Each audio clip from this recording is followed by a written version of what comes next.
بسم اللہ الرحمن الرحیم۔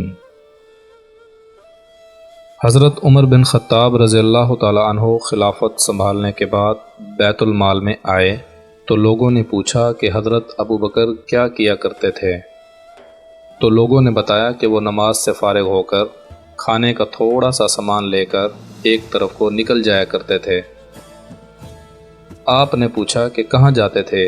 لوگوں نے بتایا کہ یہ نہیں پتہ، بس ایک طرف کو نکل جاتے تھے۔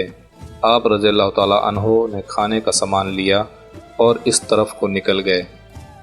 لوگوں سے پوچھتے ہوئے کہ حضرت ابو بکر کس جگہ جاتے تھے، پتہ چلتے چلتے ایک جھونپڑی تک پہنچ گئے۔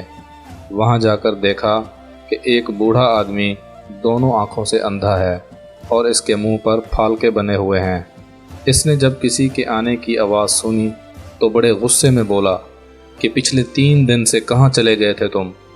آپ رضی اللہ تعالیٰ عنہ خاموش رہے اور اس کو کھانا کھلانا شروع کیا تو اس نے غصے سے کہا کہ کیا بات ہے، ایک تو 3 دن بعد آئے ہو اور کھانا کھلانے کا طریقہ بھی بھول گئے ہو۔ آپ رضی اللہ تعالیٰ عنہ نے جب یہ سنا تو رونے لگے اور اسے بتایا کہ میں عمر ہوں اور وہ جو آپ کو کھانا کھلاتے تھے وہ مسلمانوں کے خلیفہ ابو بکر تھے اور وہ وفات پا چکے ہیں۔ جب اس بوڑھے نے یہ بات سنی تو کھڑا ہو گیا اور کہا، اے عمر، مجھے کلمہ پڑھا کر مسلمان کر دیں۔